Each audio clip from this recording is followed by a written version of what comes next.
And I'll tell you guys since we're all friends. Every character I write has a piece of me in them. Hi, I'm Lee Bardugo. You're listening to the GrishaCast.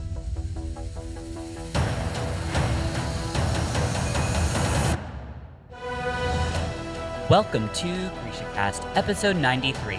In this episode, we are humbled to bring you a conversation with a best-selling author whose first published novel was Ash, and that's just where it started. This is your host, Eric. And I'm Terry from Nashville, Tennessee. This is your podcast for all things Grishaverse. A world created by Lee Bardugo, who unknowingly introduced me to this episode's very special guest. Moi savayani casters. Hi! Whew! We got that in there. We did. Yeah, so let's start off by, of course, we got some listener cities to thank. We sure do. First is a big ol' shout out and a hello and a we love you to Antipolo, Philippines. Woohoo! And then shalom to Lodi, California. What's up, guys? Yes. So, how are you? I am fantastic and very excited about today. Well, good. I am too. I know. This is very exciting. So, this episode, we do have a very special guest with us.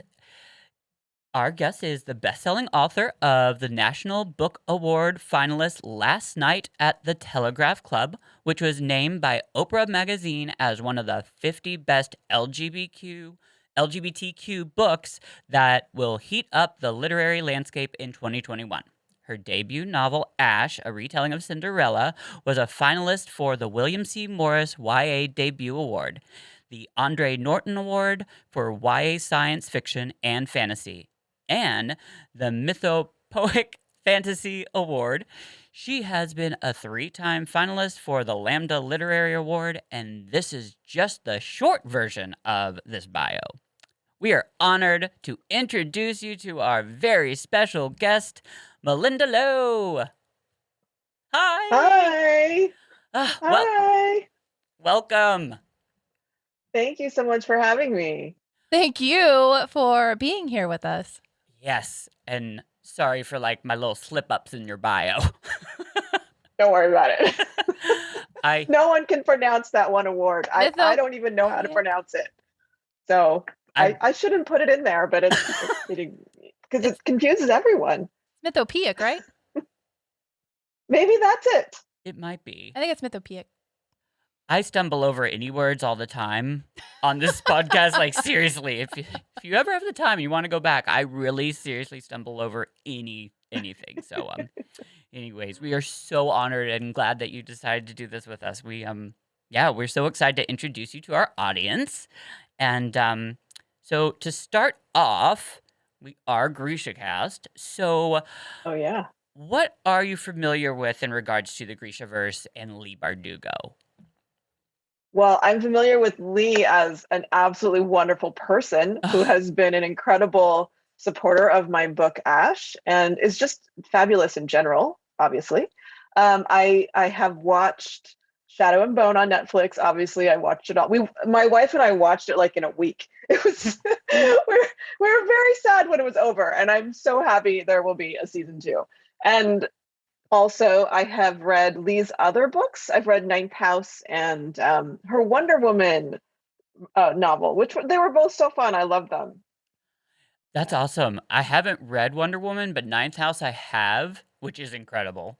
But we haven't covered that on the show, and Terry hasn't read it yet. We haven't gotten there yet. So. Oh, I won't spoil it for you, but it's so good. It's so good. It is. Yeah, it's incredible. My husband even read it in a night, and he doesn't read YA it's an adult book, but he doesn't read fantasy. So that shows you. Doesn't read fantasy? I know. Well, we'll have to have a conversation later about him. It's not really that he doesn't read fantasy. He just doesn't read because he has this addiction where literally if he starts a book, he can't put it down until he finishes it. And I'm not kidding, the house could be burning down around him and he will still be reading the book. There are the couple times that I've woken up, I went to bed, he was reading, and woke up next morning, he was still reading and finished it. So. Sometimes I have that same problem, to be honest. I do too, but I don't see it as a problem. He does. So Oh, okay. Well, Shadow and Bone, the show, yeah, it was incredible. We were so excited about that. Mhm. That was just a really cool thing. Did you have any favorite characters that you liked? Yeah, I was thinking about this, and who I really liked? I liked Inej a lot. I really wanted to find out more about her, and I also really liked Nina. That like storyline with her on the boat. That was great. It was like I loved the banter, and she was also just a wonderful character. So I'm really excited to see more of them. And honestly, I have to say, like I think I never read the books because there were just a lot of them and Yeah. there's like it's like a commitment, right? You're like, because I knew when I started reading them I then have like a whole bunch to read, and so I never started to read it, but the series really made me think I should read them because I just want to know more about the world and the characters, and it's just so interesting. And Lee's a wonderful writer, and I already love her work, so seems like a Yeah. natural next step. Yeah, well, it's an awesome show because they combined it to like different huge story points like That's what I heard, yeah. yeah. So, yeah, and the characters that you loved, those were like Inej, that was all new for us. So, as in the Oh, books, this was like the show showed her prequel. So, like, that was all I new. see. Yeah, so we haven't even gotten into the stuff that we know about Inej. She's so cool. So, and so is Nina. Wow, that's cool. Yeah, Yeah, Nina's my girl. It is, yeah. So, we all have some favorites over here. Yeah. We love it. I'm sure. So, okay, yeah. What inspired you to remake a fairy tale? Oh, you know what? You guys are gonna laugh. So this is Ash was my first novel. Well, it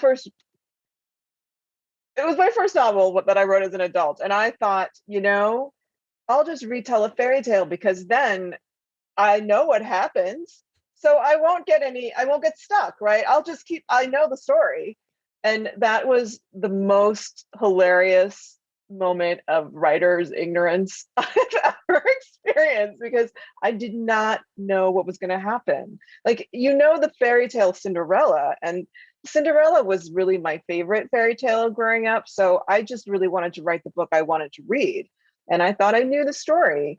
But when I retold it, um, the first draft, I guess I'm just going into this whole story now. That's fine. The first draft, I changed the fairy godmother to a male fairy, kind of like an evil kind of fairy, and well, he's not really evil. He's a fairy Yeah. who has, they are like mischievous creatures who are not human.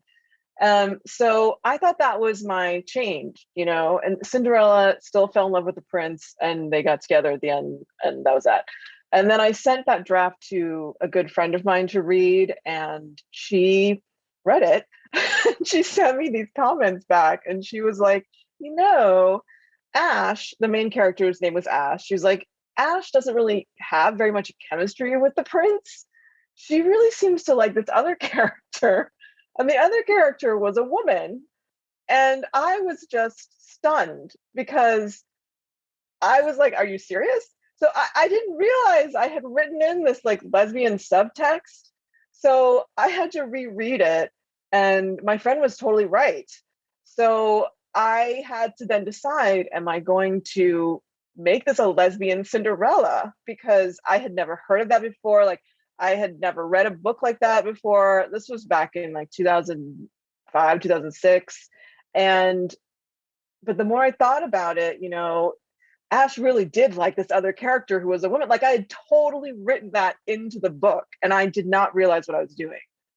So then I changed it. I rewrote the whole thing to turn it into a lesbian Cinderella. So clearly I had no idea what was going to happen, even though I was like, oh, I know the story. It'll be fine. No, I did not know. We are so glad you did. Yes. Like, it's incredible. It really is.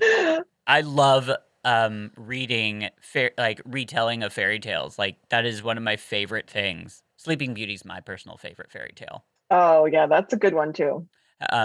Alex Harrow just wrote a retelling of that one, which is very Oh, interesting. right. And She it's, wrote the 10,000 Doors of January, right? yes. And then she Yeah, I love does, that book. not to give anything away, but a lesbian version of Sleeping Beauty. That's all good. I think It's that we should have many lesbian versions of fairy tales, to be absolutely. honest. All of them.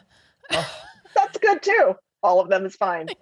So I have a question about the character's name that I became obsessed with halfway through the book, and then I had to stop, like, myself, because I was obsessed with knowing if the name Ash had anything to do with being a take on Cinderella. Yeah, absolutely. Absolutely it did. Because Cinderella is named Cinderella because she sits in the cinders of the kitchen fire. So ashes and cinders are technically different. I'm not really sure how. I know that they're different, but I can't remember why anymore. But Ash seemed like a very a good name for Cinderella because it does reference the cinders, and it's also a good nickname for her because her full name is Ashling. So it seemed to work. Well, I thought it was so smart. I'm one of those. Thank I'm a you. dork with names anyway, and I was like, oh my goodness, wait a minute, Ash and Cinderella. So I'm in love with that. I'm an idiot.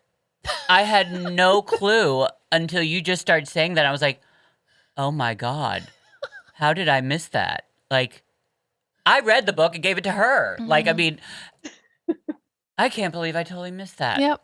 Wow. Well, thank you. But you always do that. You always do help me see things, anyways. Well, cool.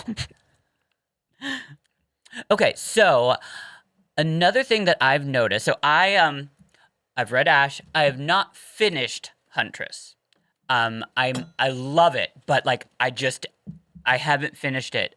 One thing that I have noticed, like I love fairy lore and like love it. Like have so many books just on like fairies and grew up like looking at the Brian Froud like books.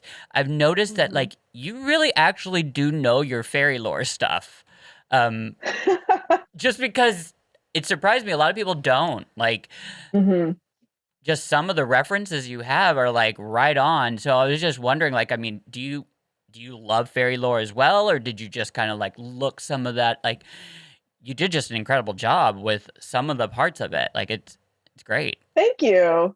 Thank you. Yeah, I when I was writing Ash, it was right after I dropped out of grad school. I was going to be an anthropologist. So I was very interested in folklore in general already. So I did a bunch of research into fairy folklore when I wrote Ash, and that's why the fairies in the book they're very much based on Irish and English fairy folklore. So I've definitely read many of the original oral tradition fairy tales, and the um, read some of the works by Catherine Briggs, who did a lot of research into fairy folklore in the Yes, like a lot in the early 20th century, I think. And she was a folklorist. So that's where the fairies come from in my books. I really just borrowed from real myth. You know what I mean? that's incredible. I actually have been trying to find the Catherine Briggs novel, and you can't. Like, I mean, I found a small like version where it's got a couple essays, and then somebody had it on sale for a couple $100. But Mhm. yeah, it's hard to find some of that stuff, but that's so cool. Yeah, I love fairies, Yeah, so. yeah. um, I'm gonna circle back around. you sure are. If I had had novels like Ash when I was younger, I would have felt much less confused and much less alone. So how has the response been in the queer community for you? Because I imagine it's very positive. Yeah, it was really a wonderful experience to have Ash published. I have to say, it did feel a bit like a fairy tale, honestly. I mean, when it came out, it was one of the very few young adult books being published with um, LGBT characters in it at the time. Like, there are so many more now. But only back in 2009, it was a much smaller number of books. And Ash was one of the very first fantasy novels with queer characters in them. So, what was unique about Ash at the time was there was no coming out story because being queer was normal in Ash's world. So she didn't have to come out, right? It was just normal. You just fall in love with who you fall in love with, and that was fine. And I really did that deliberately because I wanted this to be a fairy tale. Like when you read a fairy tale, there's not suddenly like a coming out story in the middle of it. So for her to have the fairy tale, it just meant that it had to be totally normal for her to fall in love with a woman. And everyone had to envy her for having that opportunity, really. So that's the way it went. And I definitely have appreciated the feedback I've gotten from readers over the years. I've had a couple of readers write to me and say that they met their partner while reading the book together as friends. Aw. And they like fell in love while reading the book. And then at least one or two of them have gotten married. It's been so touching to me because that's certainly something I never imagined would happen. That's incredible. You've changed people's lives. And you're right. The book has changed people's lives. I don't know about me in particular, but The book wouldn't be here without you. Well, I know, but it becomes its own thing, Once it's out of my head, it takes on its own life in a way. Were you nervous at all about when it was when you found out it was being published? Like, were you nervous about what might happen? Because I mean, you're right. Like, there wasn't queer books out there. Like, and like that's a huge thing. And like we're a GrishaCast, but we also are very proud that we're a queer podcast as well. So that means a lot to us. Were you nervous at all when that, like, right before it came out? No, I don't think I was nervous about that because I had been working at I had been working at After Ellen before that. That's different now, but back then it was a website that was kind of like an entertainment weekly for lesbians and bisexual women. So it was a huge website at the time, and I knew that there were millions of us out there, who wanted to read books like this. And I thought there is an audience for this book, even if the mainstream doesn't believe that we exist. I knew there was one because in my day job, I interacted with our readers every day.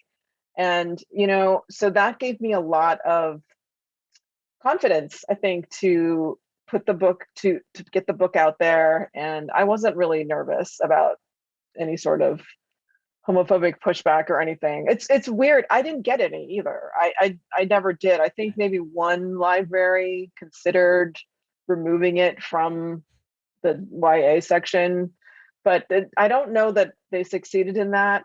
The funny thing is now in 2021, there's much more book banning and censorship going on with LGBT books right now, I think, than there was in 2009.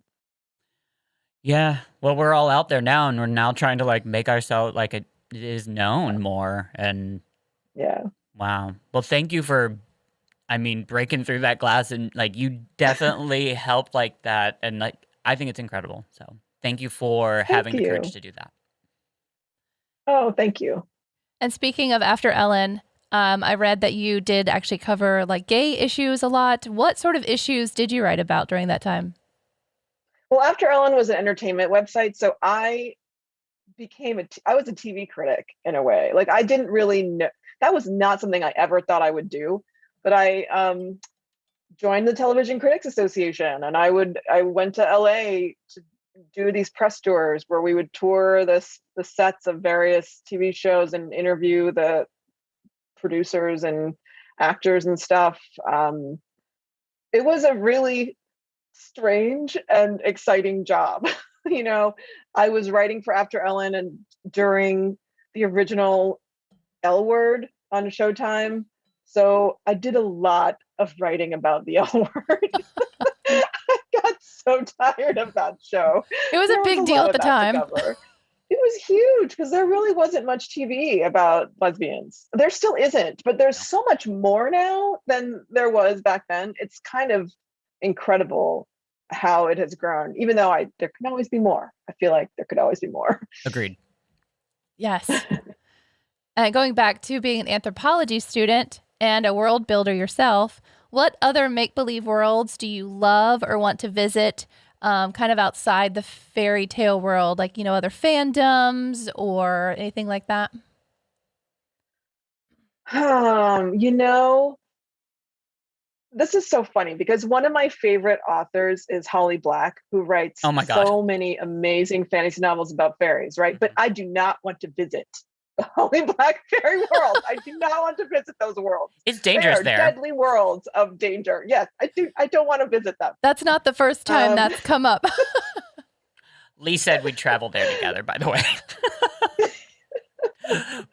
Yeah, so I love her books. I don't want to visit them. Where I would love to go? Well, this is kind of cheating because now you can kind of go there, but I would, Star Wars. I loved visiting. I went to Galaxy's Edge. This was my last trip before the pandemic. We went there in February 2020. Wow. At Universal in Florida. It was amazing to see. I mean, you got to fly the Millennium Falcon. You get to go on what are those? Oh my God, I have no words now. The spaceships. Yeah, I know what you're talking about. I have no clue what they're called There's either. a ride. Yeah, it was so much fun. It's incredible to see something that you've only imagined or seen, in a movie and then walk through it. That's incredible. Wow. I'm totally jealous. I haven't seen that yet. Have you watched The Mandalorian at all? Oh yes, Okay, I have watched The Mandalorian. Yeah. Yes, enjoyed it a lot. Yeah, it's so good. So, if it weren't enough to write a lesbian fairy tale, you now wrote about Chinese American lesbianism in Late Night at the Telegraph Club, which, by the way, is totally in my to read pile. And you even wrote about specific Asian American lesbians in your blog. Representation is definitely important to you. How can we, as a collective society, safely have these discussions to bring more queer people of color to the forefront? Oh, I think, we can start by reading. There are so many more books out now with marginalized characters in them, or people who have traditionally been marginalized who are now coming and to the front, and so I think that a great place to start is with books, because I know that if people are not familiar with certain cultures or communities, um, it can feel overwhelming to you don't even know where to start, if you're not familiar with those cultures or communities. And I think reading is a great place to start because you can do that on your own and learn so much from reading novels. And so Last Night at the Telegraph Club is very different from my other books, although in a way it is still fantasy because it's set in the 1950s. And so I had to really build the world of the 1950s for the reader in that book. And I used many of the exact same world building techniques that I used to write fantasy to flesh out the world of San Francisco in 1954. So I think that, it's an interesting thing. I mean, if you think about fiction, all fiction is fantasy. There are certain ways that different genres approach that. And historical fiction really, I think, does have a lot of crossover with fantastical fantasy, Yeah, I agree with the books and reading being very important. There's a quote about, in the end, we will only love what we know and know what we understand. And I think, reading about these things and actually getting to know about these issues, that's the only way to truly, feel something positive towards them. So I completely agree with you. I never really thought that, I just think, when I was, coming out and at that age, because, I mean, that was, long time ago, that was in the 90s, and, I don't think I would ever have thought that we would be reading books about, and especially YA books with LGBT characters in them. And I just realized, how amazing, how far we actually have come, when I really thought we were going nowhere. Anyways. Yeah, there's been an explosion just in the last 4 to 5 years within YA. There's been so many more books. Aiden Thomas, have you read Cemetery Boys? I have, yeah. It's incredible. So good. So, while I was asking you about that, what are some books that you read as a youth that helped shape you to be the author that you are today? Oh, well, when I was a teen, the fantasy novels that I loved the most were written by Robin McKinley. I don't know if anyone reads her today, but she was writing in the 80s. She did a lot of fairy tale retellings. She did two retellings of Beauty and the Beast. She did one of Sleeping Beauty, and one called Deerskin, which is a kind of Cinderella, but not the Cinderella you're familiar with. But she never retold Cinderella, you know, straight up Cinderella. So that's one of the reasons I decided to retell it, because I was like, well, Robin McKinley is never going to do this, so I guess I'm going to have to do it. And so she was certainly a huge influence on me. She also wrote these wonderful fantasy novels about girls who save their world. The Hero and the Crown is one of my favorite books of hers. It's about a dragon slayer, and she was a really influential author for me. I also read a lot of Madeline L'Engle. Everyone knows she wrote A Wrinkle in Time, but I think my favorite Madeline L'Engle books were about this girl named Vicky Austin, who was just an aspiring writer. She was a normal girl. There was a whole series of books about her, and I obviously identified a lot with Vicky. And so I loved those books. Those were so wonderful. And you know what? I still reread them today. Like in the middle of the night, if I have insomnia, I just pull it up on my phone and read it like at 2 a.m. It makes me feel so like comforted, and then I can go back to sleep. I get it. Yeah, there definitely are those books that I will continue rereading forever. Mm-hmm. So, oh. So Sorry. what are you reading currently? Currently, well, I just finished reading three of the other 4 National Book Award finalists. So Last Night at the Telegraph Club is a finalist for the National Book Award, which is amazing. That's Shocking awesome. to me. There are 5 of us in this category, and so I just read 3 of them. The 4th one, unfortunately, is not available yet because of those shipping delays that are plaguing all of everything that's being sold. So I read Kyle Lukoff's Too Bright to See, which is a wonderful middle grade novel about a trans kid, combined with like a spooky ghost story. It's so wonderful and sweet, and I loved it.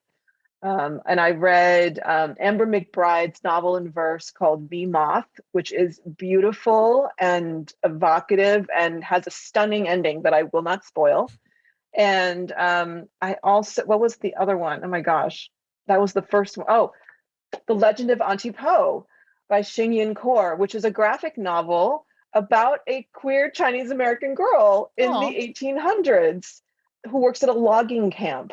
And what I find is incredible is Xing's book and mine are both about queer Chinese American girls.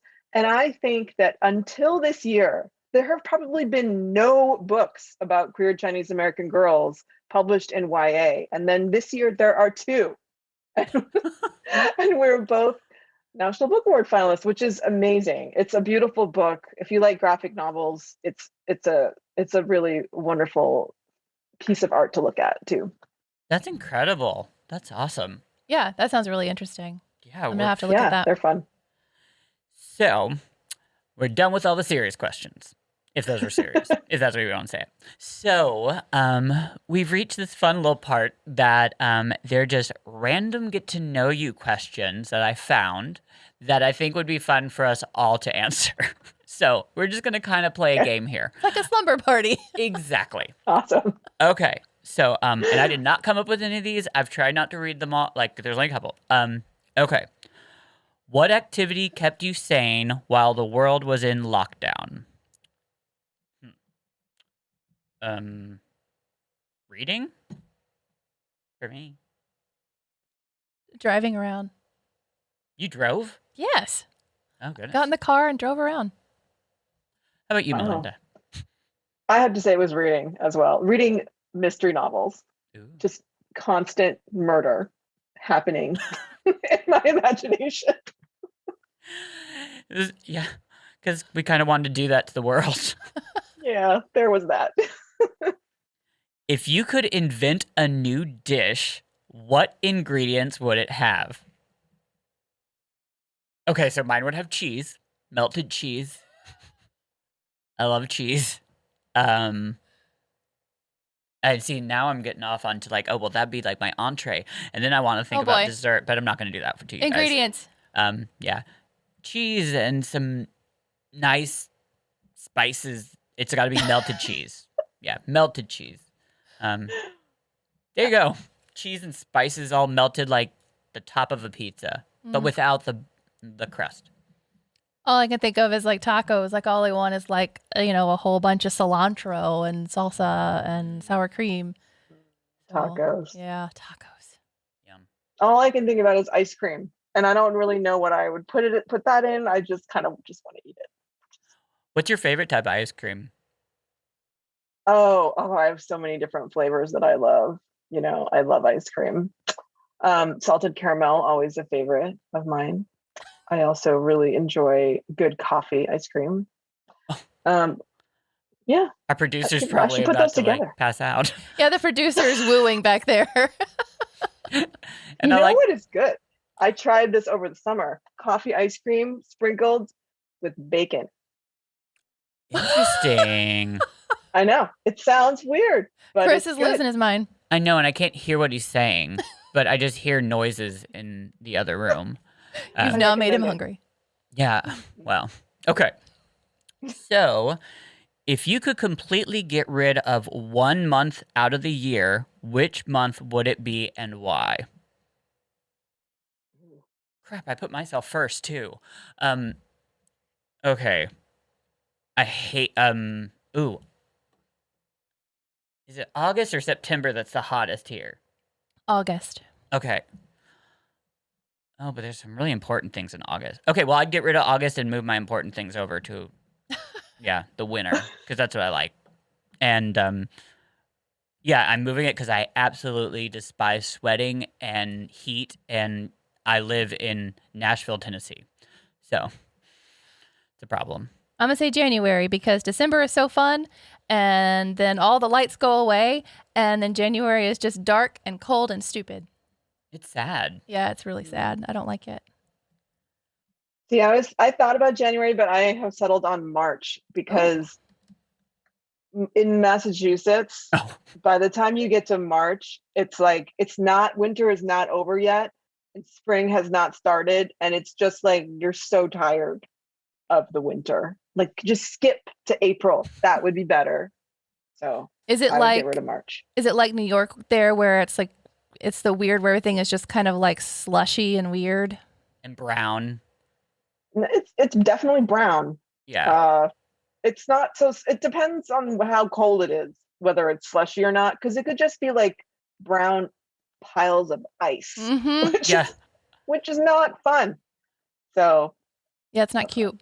I lived in Minneapolis for a while, and I remember the exact same thing. Like that's the month where it just like the white it's no longer white. It's just like looks dirty ice everywhere. And yeah, you're right. I agree. So, what's the funniest place you've ever fallen asleep? Funniest, huh? I fall asleep at a lot of places. I mean, I guess this isn't really counting dozing off. I mean, hasn't everybody dozed off a little bit at work? No. See, I don't have an answer to this because I'm such a light sleeper that I can't fall asleep unless the conditions are just right. So I don't have an answer. Well, I mean, I fell asleep in one weird place once. I went to the Metropolitan Opera, and we had seats nosebleed seats way far up. I fell asleep at the opera. But I was no one saw me. I don't think it was dark. We were in the way back. I could get it. It's kind of like going to the symphony. Sometimes I feel like I could feel like it's just too relaxing. It's very relaxing. It's dark and there's music. Yes. Yeah. They've started changing the movie theaters now with like the crazy seats that like lay back, and like it's now just like, I mean, that's just a setup for me to fall asleep now. You fell asleep at Downton Abbey. I know if we go to my theater, which has the crazy, crazy awesome seats, I fall asleep at everything. But I mean, they set it up like that. I need to be sitting up. I should, but I mean, that's my fault. I shouldn't. Anyways, okay. Um, did your parents have alternative name options that they were considering when naming you? What were they?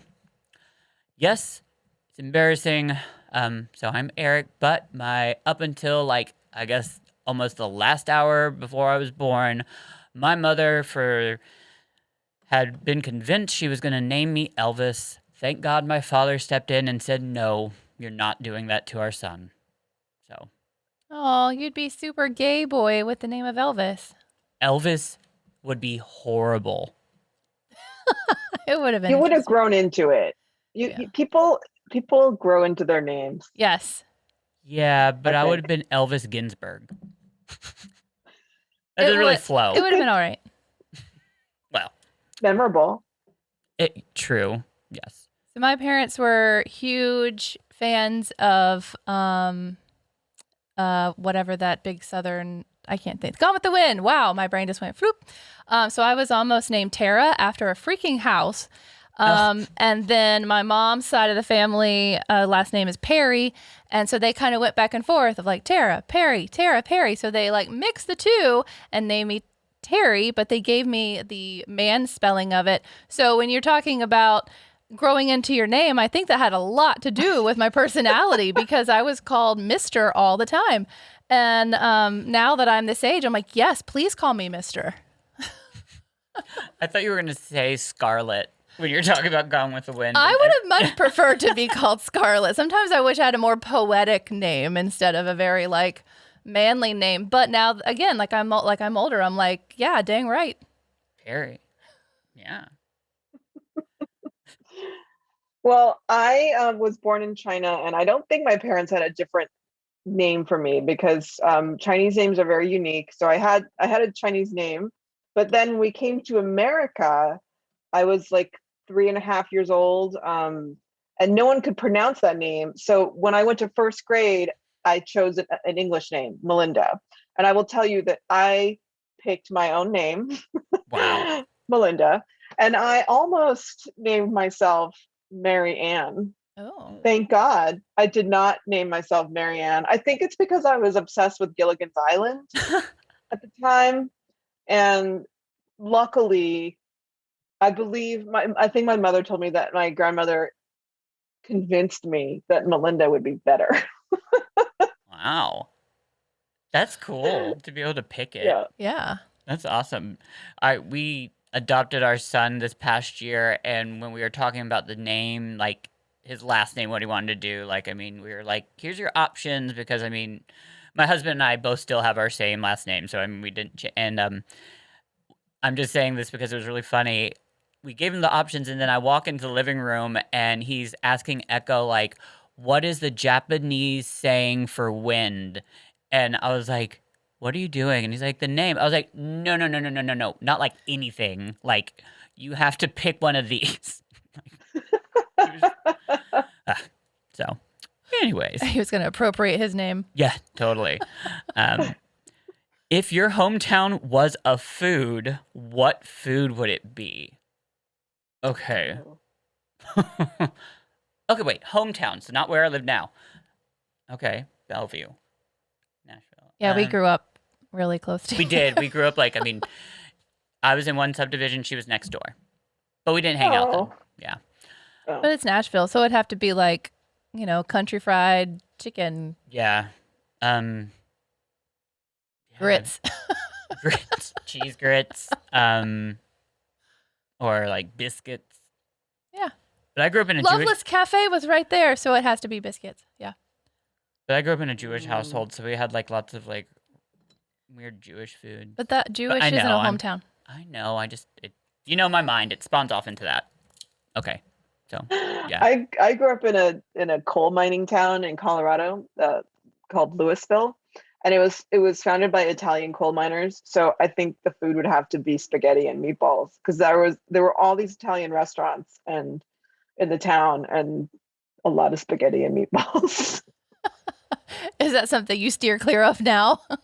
No, I mean, no, definitely no. But that's what I think of when I think of the food of my hometown, Yeah. because there were so many Italian restaurants. It's changed a lot since then, and now there's only one surviving Italian restaurant from Oh, that time, I think. Yeah, wow. Oh. My son would love to live there. That's what he loves to eat. Okay, so here it's a good dish. it is actually, and it's very like I mean you can change it up a lot to be honest. Mhm. Here's our last question. What's the worst fashion or hair decision you've made? Okay. Oh, Hmm. I just think for a second. I mean, there are a lot of bad fashion hair choice. I don't regret any of them. I mean, I remember there was one time that I was like, I was playing around with my hair in class and I wasn't really understanding. Like, I wasn't looking in a mirror. And for some reason, like at that time, I was like, did you ever like see actors on TV or actresses on TV and be like, they look gorgeous and they styled their hair a certain way, and you believe, I did at least, I believed that if I styled my hair that exact same way, somehow I would look fantastic like that. Um, Anyways, I did that. I had longer hair, but I split it down the middle because I think can't remember what actor. Oh, it was Ryan Felipe. He had his hair in this really, and he would look so cute. And I tried to do it, and when I went and like actually looked in the mirror, I was just like, I look like alfalfa. Like it was just like, and Oh, I had been sitting in class thinking I was so hot and stuff. And I'm sure you were. anyways, No, I don't have any. I I can't think of one. Like I've always kind of been the same. well, yeah, you choose. You're bossy. You rule this world. So you don't make bad decisions. That's right. I do what I want. I do. You do. well, my first year in college, I decided to cut all my hair off and get like a butch haircut, but I only could go to like supercuts. So Oh. they it was terrible. It was the Mhm. most awful haircut, and it grew out so badly. Like they didn't know how to cut.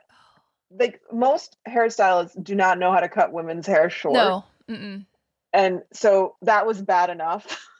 But also, I'm Asian, so my hair was so straight and would like stick out where they cut it too short. It was terrible. But I don't really regret it necessarily, but it was just like a very bad haircut that grew out really badly for a long time. That's horrible. I Ugh. I think we all go through the what would I look like with a butch haircut phase. But you actually Yes, followed I through. did it. I did it, and then I never did it again. Thank God your hair grows back. The closest I've ever gotten is just shaving, doing the half shave thing. Oh, the side. I've never gone full butch. Mm. Yeah. There's Well, still time if you There wish. there is exactly. still time. Yeah. My son thought it'd be funny, and he shaved off his eyebrows when we grounded him at one point. He thought he'd get ungrounded by like shaving his eyebrows off because he thought he'd be funny, and I was just Have they grown horrified. back? They did, yeah, but I was just like Okay. that Because rationale of sometimes those thinking. don't grow back, you Yeah, he's know? lucky they did. I mean, anyways, but I would have never done that. But well, that's our last question. That was fun. That was our last question is for the For my getting to know section. you questions. As we're winding down, tell us about your new novel, Scatter of Light. Yeah, so A Scatter of Light is coming out in a year, basically, fall 2022. That next year? Hopefully, I And think. yeah, it's set in 2013. And so it's not really historical. It's not really now, but it's set in 2013. And it is a companion novel to Last Night at the Telegraph Club. So they're very different books, but but they're connected. So readers will find a connection. I don't want to spoil anything. And it's about coming of age and falling in love and desire and art and this one girl's relationship with her grandmother it's kind of an interesting book. I mean, I hope people will like it. It's very different from my other books. I never do the same thing twice, which is very bad for marketing, but it's fun for me as a person. Yeah, it's good for you. And that's the important part. So, do you have any projects going on after that? Like, what's the next big idea? Oh, I can't tell you about that. Oh, It's like secret. It's not fully fleshed out yet, you know? Like I feel like when you're coming up with a new book idea, it's best to like keep it in your head until it is much more formed. But I do have a number of new book ideas, and one is coming to the forefront that I will pursue next. Okay. well, if you're ever taking recommendations, I would love a retelling of some fairy tales. So, if you're ever, just think. I mean, just letting you know. I will keep that in mind. Thanks. That's always his recommendation for everyone. And you can dedicate it to Eric, and that's fine. No. All right, Eric. Eric with a C. Is that right? Yes, it's C. Never K. No. Okay. Um, Never K. Aw. Never. Okay. well, everybody asked me that throughout my entire life, like C or a K, and like when I was younger, I used to get like so upset by it for some reason. I don't know, like because I didn't even know anybody with Eric with a K, so I think that's why it upset me. I was like, nobody spells their name with a K, and then I got older and met a lot of people, but anyway, Because everyone thinks you're extra. So, I am extra, but we love me. I love me. I gotta figure it out somehow. Well, thank you so much. You're welcome. Thank you so much for having me. It was so much fun talking to you guys. yes, we had so much fun. It's sad that it's over. I know. Well, I'm gonna continue and finish reading Huntress. I know that I already love it so much, and yeah, good luck with all your new adventures, and yeah, thank you so much for coming on. Thank you. Well, we'll see you next time. All right. Bye. Bye. Well, that was so awesome.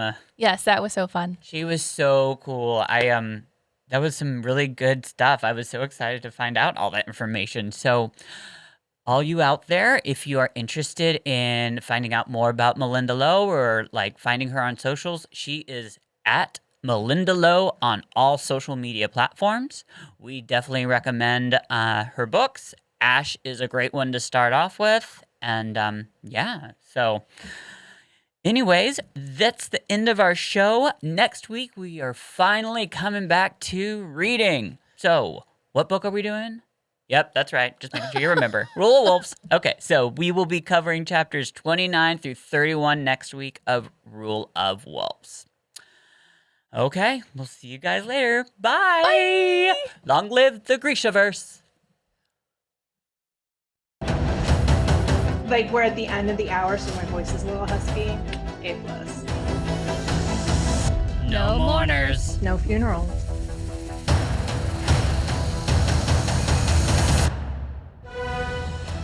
This has been GrishaCast. Connect with us on the web at GrishaCast.com. Send an email to info@GrishaCast.com. Follow us on Instagram, Twitter, Facebook, YouTube, TikTok at GrishaCast.